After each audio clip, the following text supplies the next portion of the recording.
Good morning to all of you. Welcome back to the Namaste experience here at Namaste Village. And Namaste Village, as we know, is wherever you are, wherever you find yourself, giving this gift away. As we know, that's all Namaste really is. It's seeing the light, seeing the Christ, seeing the beloved in each other, knowing that it is in giving that we receive. It is by seeing this in others, giving it as a gift to everyone, that we come into the direct experience of that one. And today's subject is going to be, as it has been really all week, about giving, the act of giving this away, knowing that that which I give to thee is received by me, of knowing that anything that I give away is mine forever. And there's no lack, there is no need to hold back, to store up in barns. All we need to do is to be as God and to give and to extend and to love. So there's something I want to share that I wrote, and I'll begin with just something in the middle that I want you to really pay attention to. Now, this everything you're going to hear today. I think if you really open and really hear it at the deepest level, this is going to give you everything that you need. It's so simple, and yet everything is contained within this very short little bit of information. It begins, or in the middle, it says, God gives for no reason.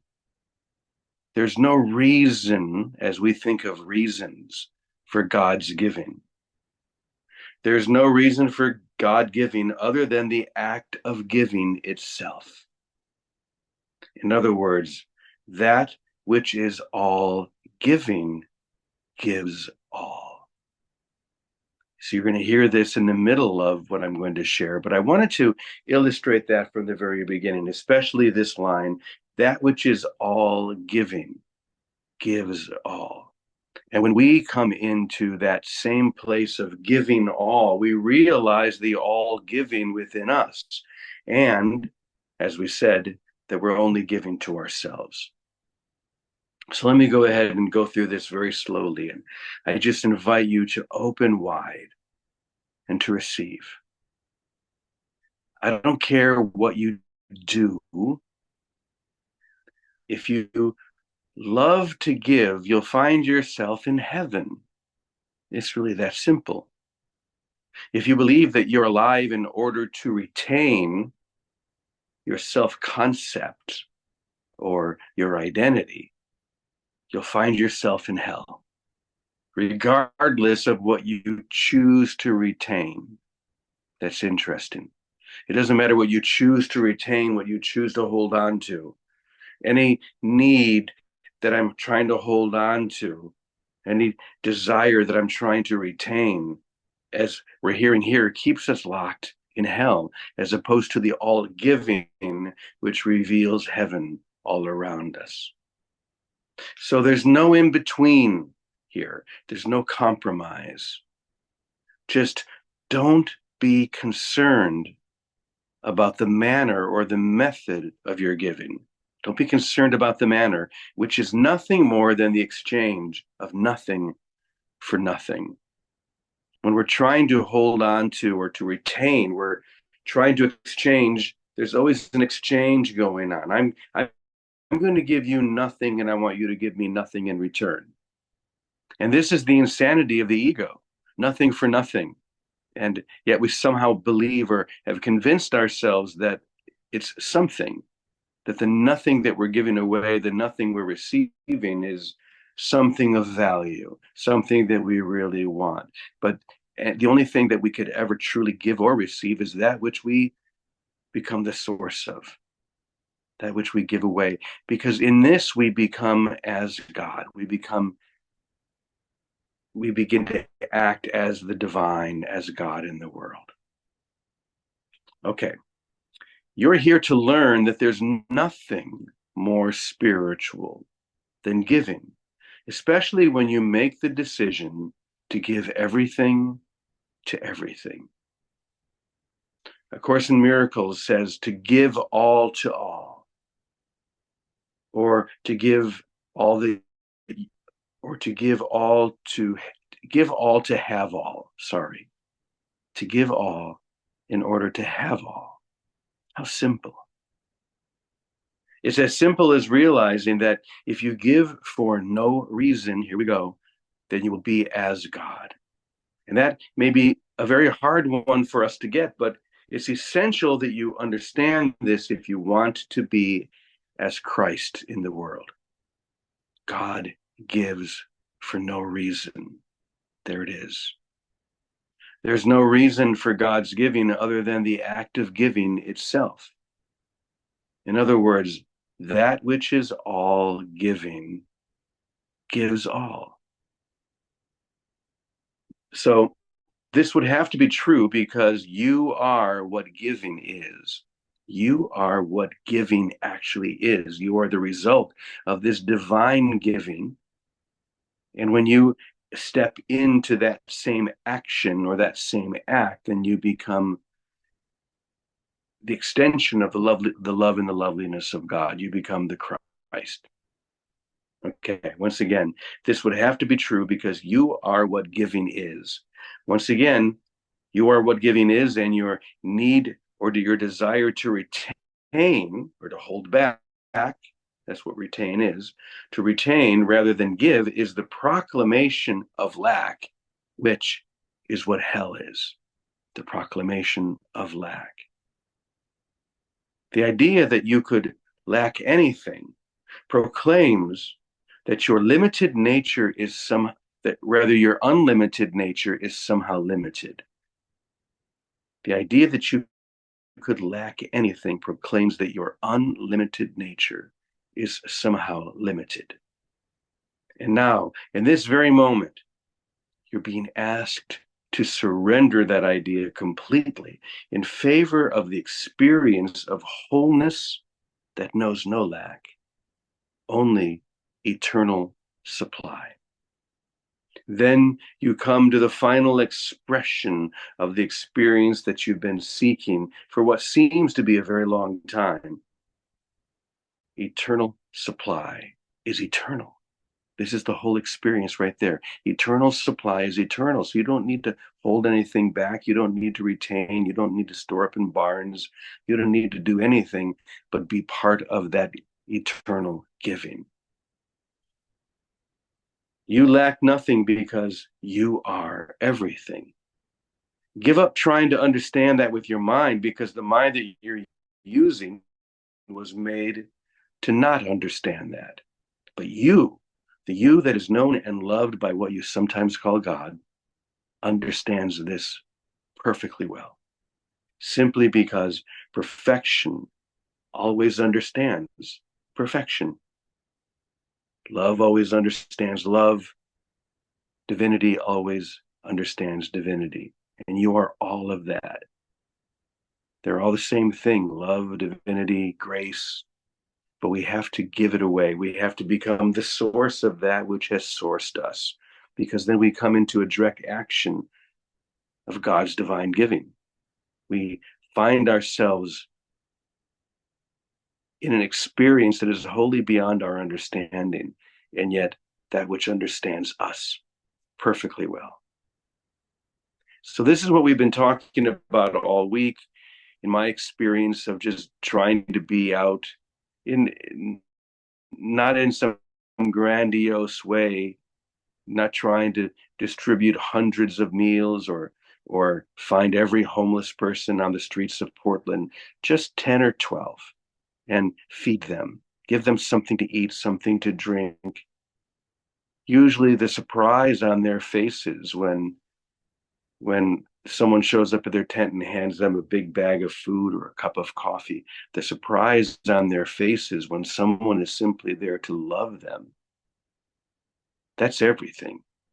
In fact, just yesterday, I received a big box of ceramic cups that I'm going to be giving the coffee in and passing out today. And the cups say simply, "You are loved." Just a simple gift to remind someone that they're loved. Once again, we don't have to try to affect everyone, but knowing that even the few that we are giving to, that we're really just giving to the Christ. We're giving to the one. So with that, Vicky, I'll turn it over to you. Oh, thank you, Brother James. Thank you. And thanks for always being an example of giving whatever you have had in your hands, in your talents, in whatever sphere you found yourself. So, Jimmy, you'll remember years ago, this is a little story of Brother James. Years ago when he came to Boston, he's the perpetual giver and the perpetual Franciscan, that spirit of being simple and being ordinary and living with the homeless and living on the street. So when he first came to Boston, he lived in a Boston shelter for a little while. He wanted that experience. My sister would drive him in her fancy little BMW and drop him off at this shelter in Boston where he wanted to be one with everybody. So I really thank you. I thank you for one of his other many ideas of how to give of himself, walking across the country or driving across the country, however, penniless with bill free. He thought of walking across the country backwards for a moment, but he was redirected out of that thought. But it's all a giving, James, always so fun. Oh my gosh, always was so much fun. I mean, that's been the gift. There are so many spiritual paths and so many ways to access the light that we are. But the truth is, giving ourselves away, it's the fast track. Not only is it fast, it frees us. We really get free, not just in the moment of the joining of the encounter. We really get free because we see whatever we are, we're giving, whether it's our vision to see someone as the light when they're not saying that, whether it's a cup of coffee we have in our hands, whether it's we think of someone and we offer them a blessing, whether we walk to outside our door and smile at our neighbor, but we give ourselves. We give the spirit of ourselves that's free, that doesn't need anything from anyone here. If I don't have a dollar in my pocket, it means I don't need a dollar in my pocket. It's so simple. It doesn't mean I have to go look and figure out how to get more dollars. It means I must not need it. If I need dollars, I'll look and they'll be there all of a sudden. But that's the way it is for everything. If something hasn't come through this natural flow of love, of spirit, don't go trying to get it. Just know it must not be necessary. Well, what is necessary? It's necessary that I rejoice in having and being all of it and giving whatever it is in me to whoever is in front of me. Whoever. And if I'm home alone and I never get out my front door, well, then let me knit or crochet up little potholders or give scarves away. Whatever we have to give, it's in the act of extending ourselves that we find ourselves. And when we find ourselves free because that's what we are. We're not dependent on some dreamscape, on some set of make-believe illusions of time and space for our safety, and neither is anything else. And when we see we're concerned about someone else or something else, it means we forgot who we are. So to remember, go give yourself away. It's the fastest way to remember. It's the quickest restoration. Chris and I were talking a minute ago about what's toxic. When we think and we try to get something in exchange, in return, I'll do this, I'll get that. Even get agreement, get recognition, get support, get anything toxic right away. And the remedy is, oh, spirit, I'm a soul. I'm here free. I am like the birds of the air, like Francis said. I have everything. I have this breath.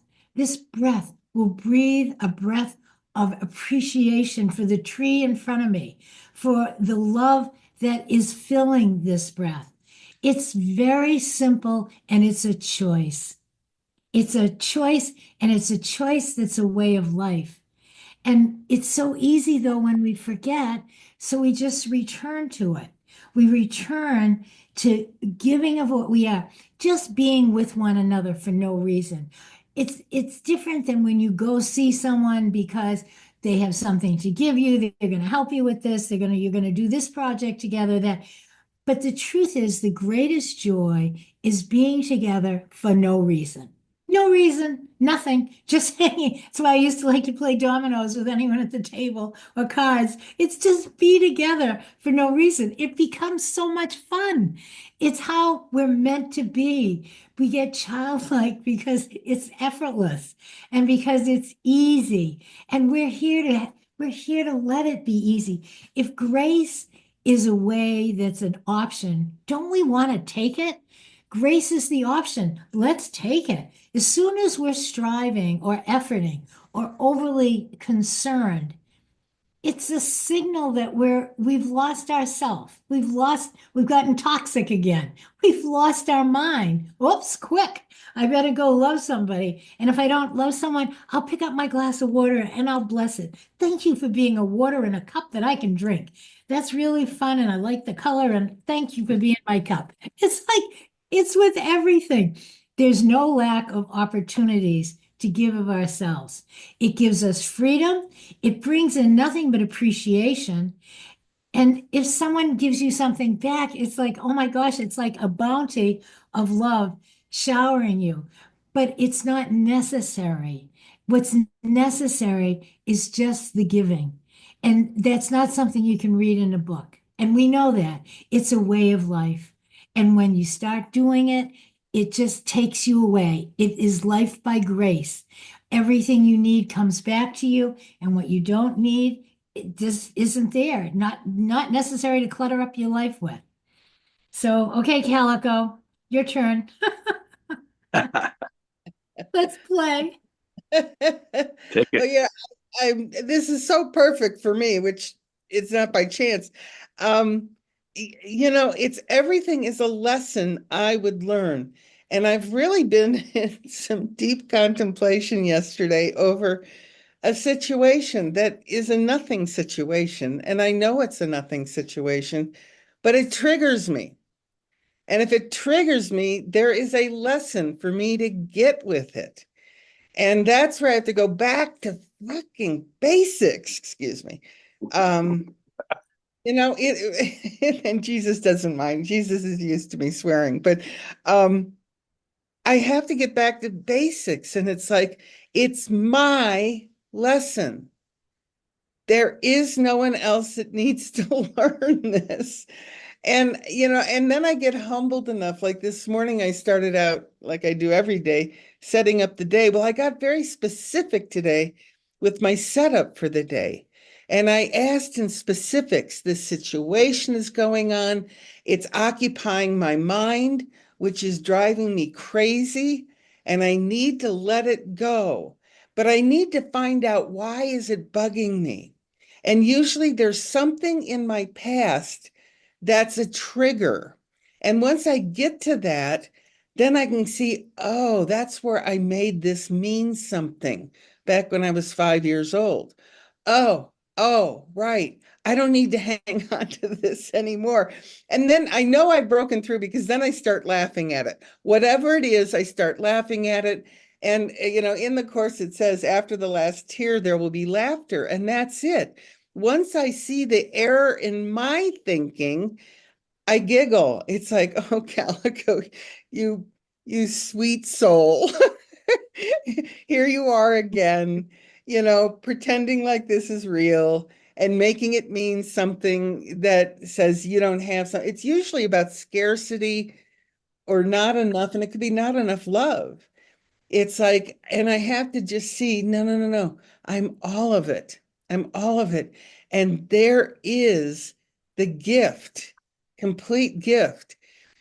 Again, it goes back to everything is a lesson I would learn. There's no one out there that needs to learn this lesson, as much as, and boy, I tell you, I dig in sometimes. And this one I really dug into. It's like, no, they're wrong. They're wrong. And then I go, Calico, they don't even exist. So, let's just pull it back and get back on the path to forgiveness. So anyway, thank you. This is exactly what I needed today. Thank you so Mhm. much. Thank you, Calico. Thank you, Vicky, as always, both of you, always just putting the perfect exclamation mark at the end. And I just want to speak more personally now about something that I think we can all relate to. And I'm wondering, have you ever just woken up in the morning after maybe having a particular dream or something weighing heavily upon your mind or your soul, and you just kind of wake up, uh, just feeling sort of icky and lonely or sad or whatever it is? That's how I felt this morning. I think I had a dream about, to be honest, I think it was a dream about a former girlfriend. And whatever it was, I don't remember the specifics of the dream, but whatever it was, it I woke up just kind of feeling like, oh. And yet, as soon as I felt that, I realized and remembered I get to give now. I'm going to get to have the opportunity to get onto Zoom and to be with the Namaste Village family and to give even that, to share even that. No matter what it is, it's not a question of it's good or bad. It's just the giving of myself, of my heart. And when any of us do that, it's like unloading the weight of whatever that thought is, whatever the trouble might be. And remembering that, as we heard a moment ago, God gives for no reason. There's no reason for God's giving other than the act of giving itself. So, whatever it is that we need, give it away. You've heard me sing that prayer so many times. When I am hungry, give me someone that I can feed. When I'm thirsty, give me someone to give a drink to. Whatever it is that you think you need. Or if you wake up after having a dream that never actually happened, which is all this is anyway, a dream that never actually happened, and you wake up feeling a little out of sorts, that's okay. Just find someone that you can give to. Find someone that you can be the source of love, not for any reason, not so that you can get. God doesn't give to get. That's all that's saying, because there's nothing for the divine all to get, because it's all there is. And the same is true for you. All that is within you now. So don't be concerned about getting, don't be concerned about anything coming back to you. Like you said, Vicky, everything that you need is going to be right there. Everything that you could possibly ever require is going to be right in front of you when you need it. If you trust in this, if you give your heart to this, so give your heart to it. Find some way today that you can give for no reason. Find someone who you may not even think in your mind deserves whatever it is you're giving, but give it to them anyway, because that's what love does. It gives. And to that, we say, Amen, Amen. Amen, Amen. Amen Amen. y Y punto. punto.